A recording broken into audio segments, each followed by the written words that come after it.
Oh, oh well, that's okay. The career allotment is something that every library will get again this year. And like I've said a couple of times in emails, the executive board is working on career subsidies for the future. Right now, we know that the career is increasing by quite a lot. Like compared to last year, it's as much as 17%, if I remember correctly. And it's going to keep increasing year after year over the next few years. This year, there's an 8% fuel charge that Henry Industries legally by contract, I'll say, slapped onto each library's bill. Because we know that your budgets were set last year, you probably don't have it in the budget to pay an 8% fuel charge. Last month, the CKLS board approved that money would be paid by CKLS, and that would not go to each individual library.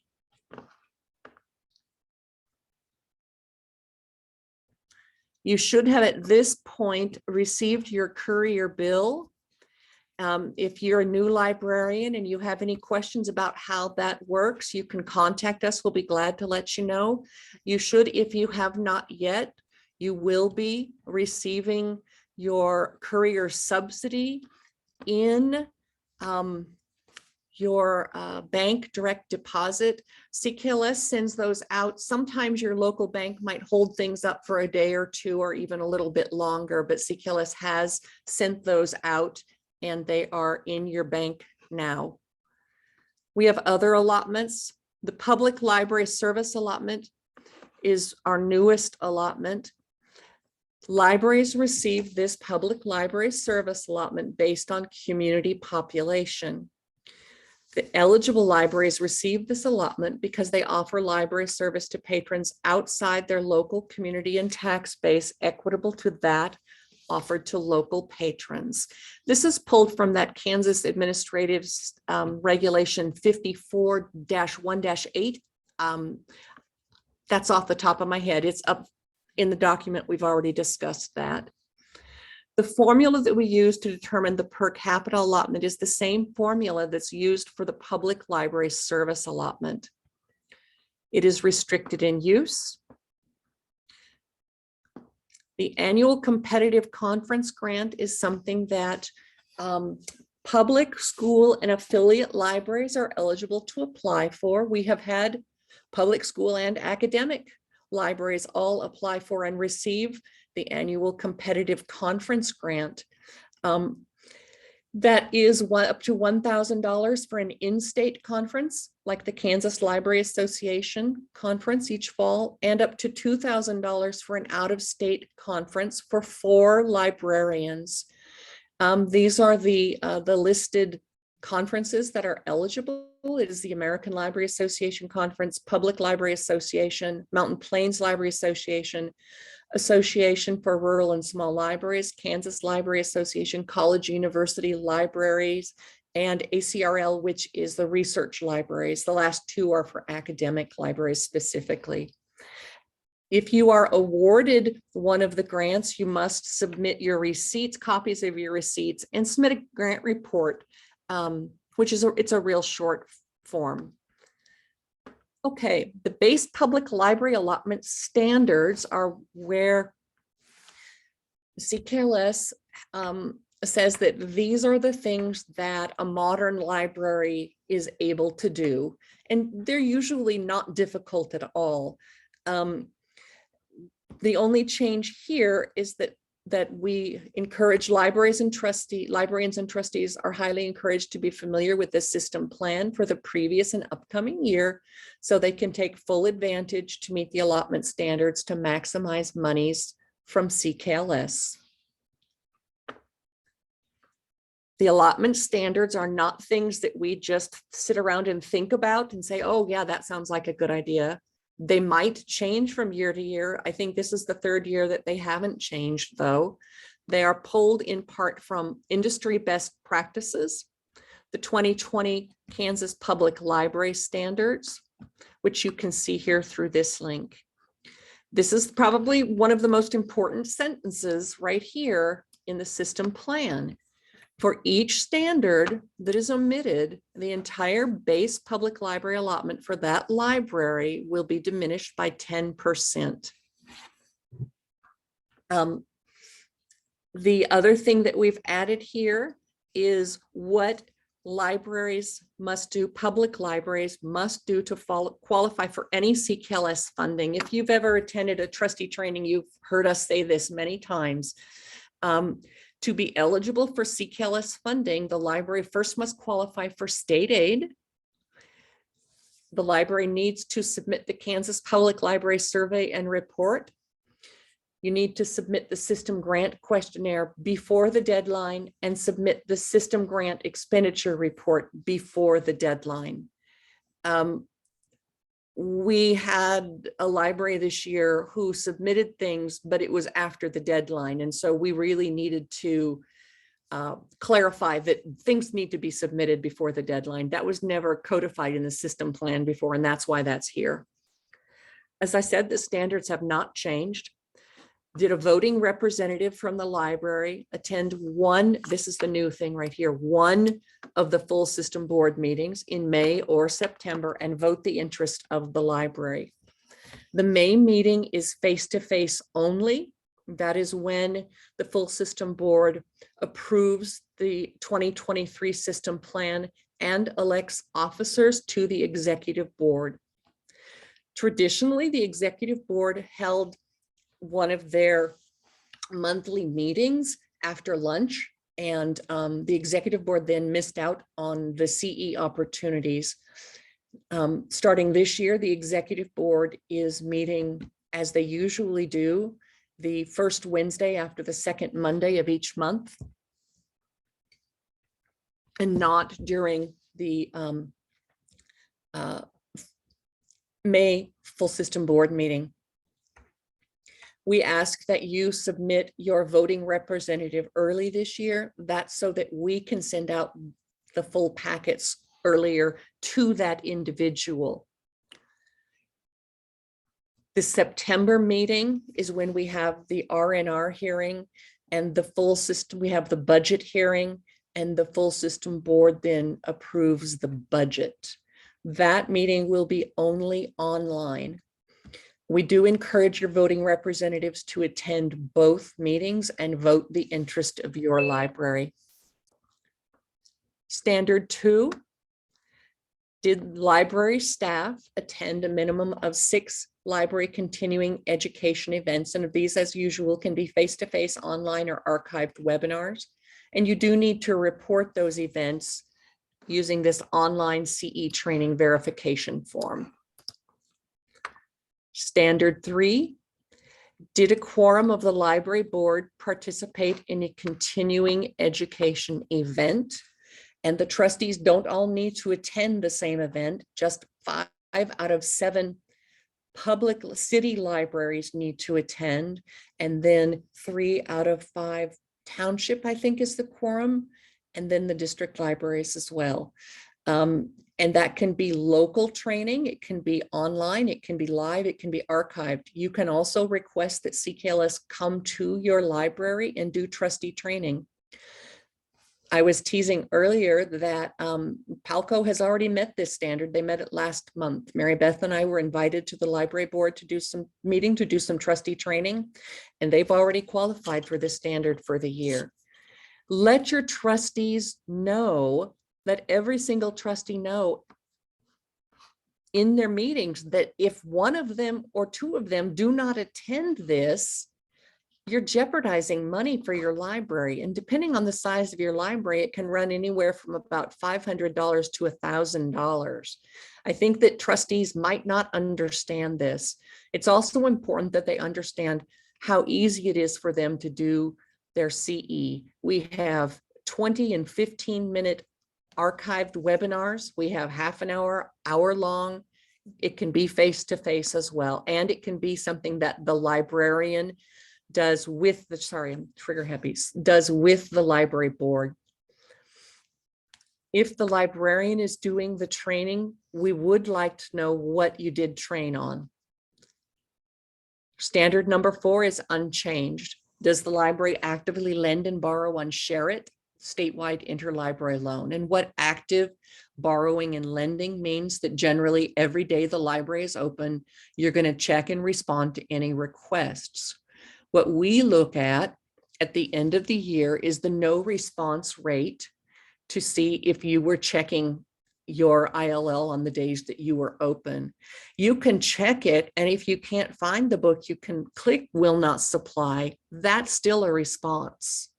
It's when you don't check it at all that you don't meet that response rate. And libraries must meet a no response rate of 75% of better. I would say that 99% of our libraries do not think this is a difficult standard to meet. Standard 5, as always, has 3 parts. To qualify for this standard, the library must complete all 3 parts. Did the library email the summer library program schedule, calendar, or marketing plan to the youth services consultant no later than the June 15th, 5 p.m. deadline? If this is something that's going to be a struggle for you, start on it now. Start early. Ask for help. If you're asking for help on June 14th, you're probably not going to get that help because during the summer, the youth services consultant is out consulting in libraries. So start now, and if you need help, ask early. Summer library program is primarily intended for elementary school age children, grades K through 6. So does the library have a program meeting that for that age children? And did the library submit the summer library program evaluation no later than the September 5th, 5 p.m. deadline? Remember, that one has 3 parts and they all have to be done. Standard 6 is all about your web presence. Does the library have an internet website or social media site that is actively maintained and contains current information? So if you're using a Facebook page or a website as your your internet presence, CKLS defines active as a post should be made at least 1 per month. If you are new to Facebook and don't have ideas about what to post, give us a call. We can help you out. We can show you some libraries that we think do a fantastic job of all different sizes of libraries, and that they're going to give you some great ideas, and we'll help you out with that. Remember that if your library has Library Aware, and that's real simple. If you want to use Library Aware, all you have to do is call. We've offered many trainings over the years on Library Aware.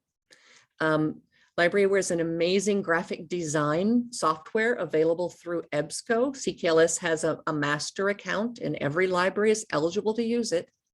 Library Aware makes gorgeous marketing pieces, and it just makes it really easy. And also it makes it really easy to post on Facebook, which is nice. The last standard is a weeding program. Does the library have a continuous weeding program? That just means year to year, and a minimum of 3% in the materials in the collection are withdrawn each year.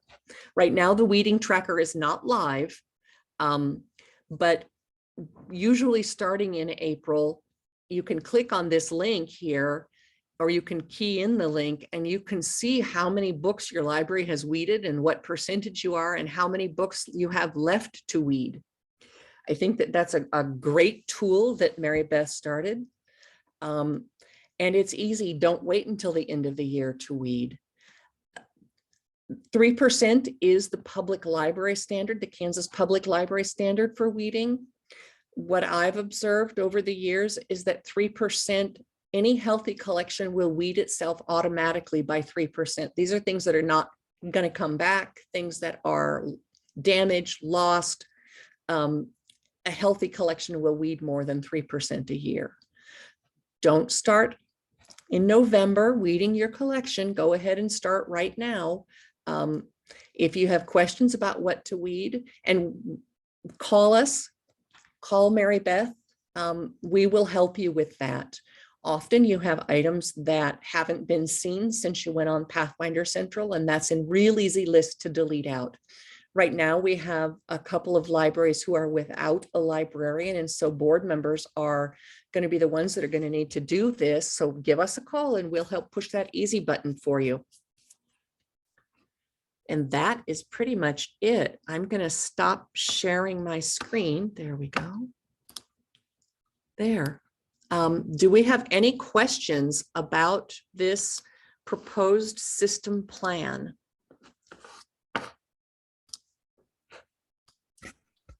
This is Brandon from Hayes. I've got a quick question for you, Gail. Sure, go ahead. On the goals and objectives, there is a new goal on there for number 8 that talks about staff attendance at conference. Sure.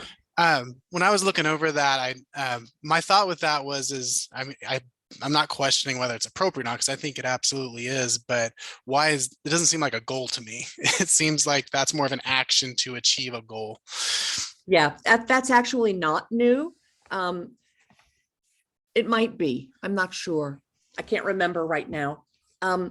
One of the things that we as CKLS staff do is we market our libraries whenever we leave the system. We're forever saying, here's something great that's happening in Hayes, for example, Salina, Sylvan Grove got an amazing new library, and here's how they went about doing it. And before that, they were in a library that's actually about the size of most commercial restrooms. I mean, it was very small. So we talk about that, and we talk about what a small library or even a large library really can achieve in their community. Number 8, attend state, regional, and national library conferences, for me, ties into number 7, which is advocate for and market member libraries, regional library systems, and the State Library of Kansas at state and national levels. One of the, I'd remember now that I believe number 8 is new, Brandon, and thank you for pointing that out. I think that needs to be here because that way we have a way to budget for that. And that's just a verification marker for me, so that I remember and that the executive board remembers that is one of the goals for system staff to attend conferences, and that way then we need to budget for it. Does that make sense? Yeah, I think it does tie to number 7, like the way you just described. Yes.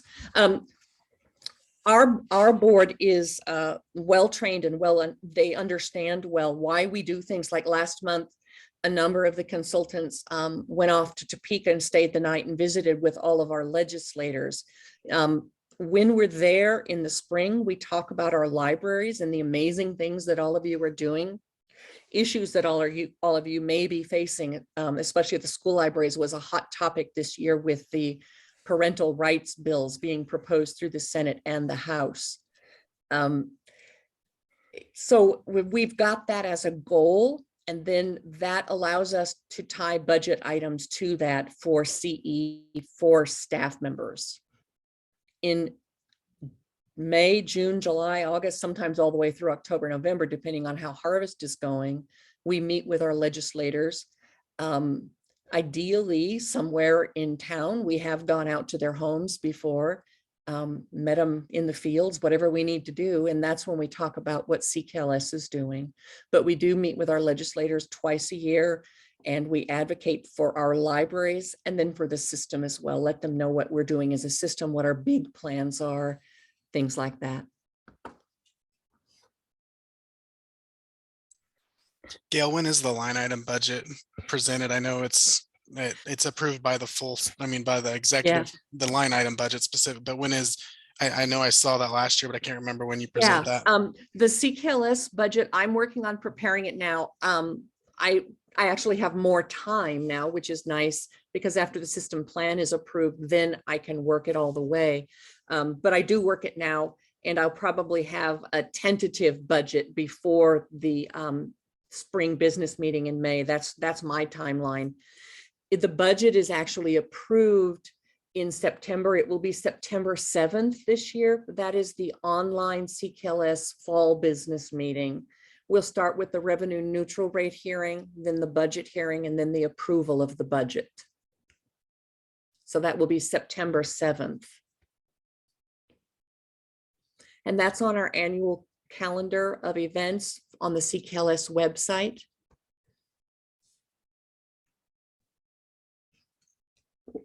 I think there might even be the link up there already. I don't know. Yeah. So by statute, the executive board can do everything except approve the budget. That's why we always bring the budget to the full system board. The executive board can approve the system plan, and they do, but we also get the full system board to approve it because we believe in that representation and participation in the democratic way of the people who it's going to be applicable to, the public librarians, the school librarians. They are the ones that vote on that. When we make changes to the system plan, it can be suggestions from librarians, like Jan Bentiman made the suggestions that the school library allotment standards or eligibility requirements be spelled out in the system plan. And it may be also things that we see or we notice, or problems that we're seeing that need to be clarified in writing.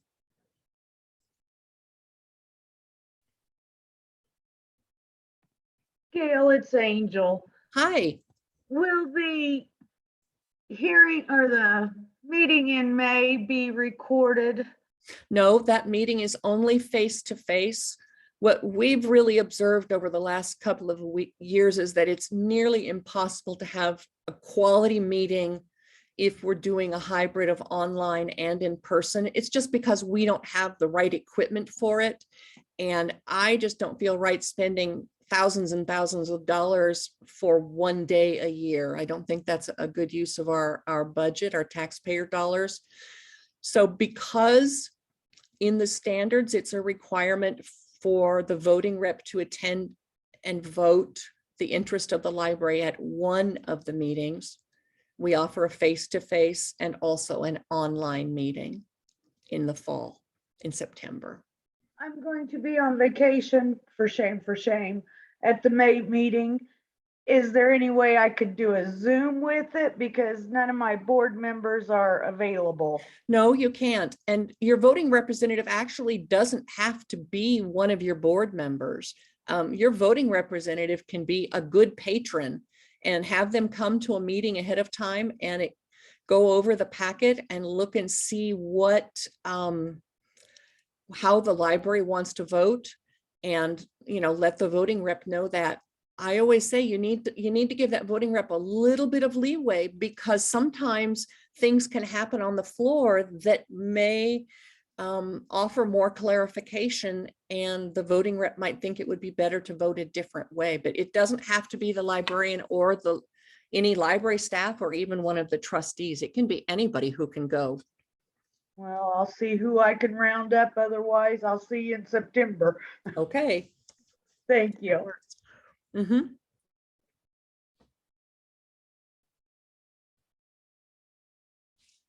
We do have some public service announcements this time. If you have not yet submitted your voting rep, you need to do that. There is a link in the chat. I will go ahead and pop that in again just now.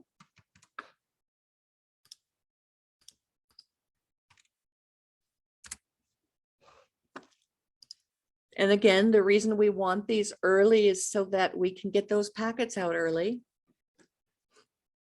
A fun thing is that the idea swap is coming up.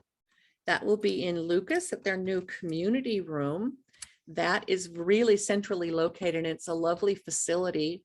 That is the summer library program idea swap. That's a full day of CE, but you don't have to attend the full day. Idea swap in the morning, Pathfinder Trailblazers meeting over lunch, and then in the afternoon, that is our first face-to-face library directors meeting. For the directors meeting, I'll be steering that meeting, so bring your burning questions and ask away. That is a a meeting that even when it's online, we don't record it so that you can ask the tough questions, or it may be a problem you're having with your board or a staff member. And we will respect that privacy and get your questions answered. If you're new, I really recommend the directors meeting because you're going to learn a lot. This was a great thing that we just did. We had our first explorers group. The group explores the questions that matter. There's a series of workshops being held this year face-to-face. The first one was at the high school in Clyde. It was a small but mighty group. We had a wonderful conversation. Unfortunately, Senki's got delayed by a train, and doggone it, we had to talk about books before it got there. It was marvelous. We were sharing favorite titles and just all kinds of things that we don't get to often do that. And it was really delightful. But after the pizza got there and we enjoyed that, we had great conversation. We've got a deck of 3x5 cards that have all kinds of questions. Patty, do you remember some of the questions that we asked at the Explorers group? Well, we always do the what's best about your library, but the one that got the most comments was, what is the one thing that you don't ever want to do again in your job? And then I had one in a smaller group about, if you weren't a librarian, what do you think you might be doing? So that was an interesting chat. And I found that small group, we had a great mix. We had 2 school librarians and we had 2 public librarians. And of our publics, one was a lifer, a legacy librarian, and the other one hadn't been on the job 3 months. And so having that mix of people was really good for us to try this out. If you're interested in one of these meetings, there will be 6 of them this year, 3 in public libraries and 3 in school libraries. Our next one will be April 21st in Lincoln at the high school, I believe. And registration will open. Not the high school? Elementary school. Sorry. I had to read your lips, but I got it. And these meetings do occur at 4:30 in the afternoon on purpose, because historically most of our meetings appear at 1:30 in the afternoon. And what group of the population are we leaving out? We always leave out our schools, because most of them are busy with classes at that time. So the 4:30 was the idea to get the groups together, and well, that way we could also have pizza. Well, and to create those partnerships. Yeah, it wasn't just the pizza, Gail. But to create those partnerships between school and public libraries, which is vital. And what our goal is that these will get started, but they won't need more than CKLS to take care of the bill, because we anticipate that once we create the environment, you will take this on and make it however you want it to look. And this is the opportunity. It takes the best of the bus trip world. You get a chance to view it, visit another library and take a tour and find out what's different there. You get to another place and you get to have those conversations in person. And on every evaluation that we do for a workshop, you always say there's no chance to talk to my people. And we know you're not talking about us, because we at CKLS are confident in what we do, but we also know that we talk to you a lot. And here's the chance for you to talk to each other. So we're excited about this. Right. And yes, Norma asked if these explorer groups are in the evening, and they all start at 4:30. We're not hidebound to everyone being there exactly at 4:30. I got there early, some got there later. There will be pizza because it's kind of easy to carry, and cookies. Yeah, it was just really good. And we don't have a definitive end time. I think, wow, what time did we leave? Was it 6:30? It was almost 7. Yeah. And I think that we could have talked for a couple of hours more. I just finally stood up and it was like, okay, we need to head home so we get home before dark. But it's just really sort of relaxed, and it was great. It was great. I hope you'll all be able to attend one of those. They're spread out across the system. Let's see. And the librarians that were chosen in this first go round were chosen because they either have new people or new things that happened in them. So many of you have not had the chance to be in those libraries post the shutdown. So that's why they were chosen, because there's new things happening that you might not know about. Well, and frequently, if you look at these libraries, they're historically much too small to hold a system event there, or they're at the edges of the system this time. But we know that there's a new librarian in Kerwin, a new librarian in Glen Elder, and a new librarian in McCracken. And they've all done amazing things with their small library in a very small community. And we wanted to give them a chance to brag and show off what they've done. It's great.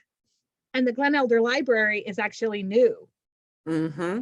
because we've not hosted an event in the new Glen Elder Library. We had a trustee training there several years ago, but not in the library proper.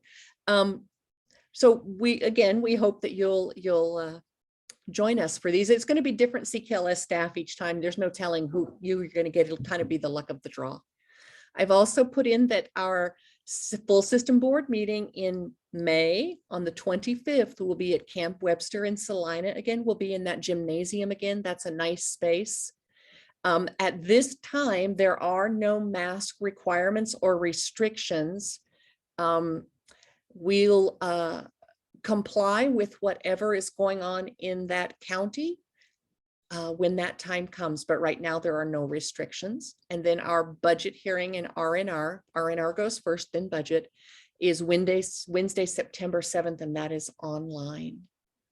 Does anyone have any questions about this system plan? Betty, go ahead and unmute yourself and talk. Okay, I'm sorry I was a little late getting on, but Okay. on that summer library program, you said there was three parts things to the that- standard. right. Yes. and that first part is submitting a program. I've never done that before. I was hoping we'd have a librarian in place by then, but it isn't looking good. So Right. I may need to have somebody tell me what I need to do there. Yes. Patty, go ahead. Betty, if you will send me an email and give me a clue of what kind of tech skills you have, because then I will help you, because I can provide you a template that you can drop things into in Word or Publisher, if that's the world you're comfortable in. Or if you know another system, I'll be able to give you the specifications of what we need and help you get it done early enough so it's out for publication, because it needs to be out for your patrons before your program starts. But we give that June 15th as the hard deadline, as we do have a few libraries who don't start summer library until harvest is over. And so we give a little on that. But if you're starting summer library in May, your flyer needs to be done in May. So And Patty, you what can are get hold of me early. Sorry, Patty, what are the necessary components in that flyer? The begin and end dates of your program, a full library name, full library address, and full library telephone number need to be included in that. And then it can be as narrow or as broad as you want it to be. If it can be programmed every Wednesday at 10 from June 1st to June 15th or June 21st, whatever it is, or it can be what the event is stated by the date. And I have all kinds of examples to show you. Really, and those, Betty, those templates or examples that Patty has are wonderful. You just really need to pop in your own library information and then email it off to Patty. Sounds easy. Good. Yeah, and as long as you're without a librarian, you let us know and we'll help you through all of this. Well, I've done a lot in the past, but things have changed since I've had to do it. So Yes. we will muddle through. And Okay, we're here to help. okay, thanks. Thank you. And always, if a librarian or a library, because it could be either or, needs a visit, reach out to CKLS staff, because there are enough of us that we can make our way to you or do something else along the way or group together. So don't hesitate to raise your hand or make a call or whatever that is, because it's not a failure to not know how to do something. We need to know how we can help. Yeah.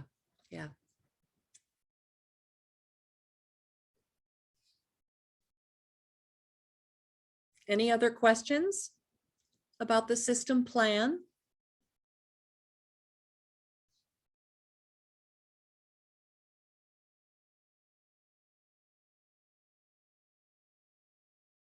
The process after this meeting is that I will cross-check and make sure I've got everything edited beautifully. And then it will go back to the system executive board. They will approve the plan, and then it goes to the full system board at the May meeting for approval then.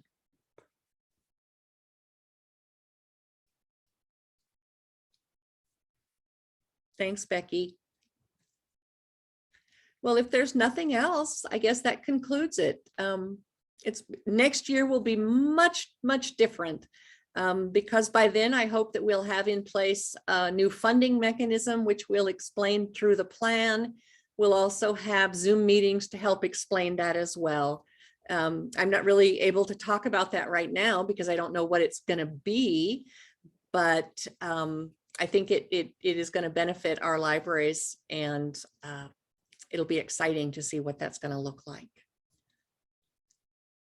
Thank you everyone for attending. You have a lovely day.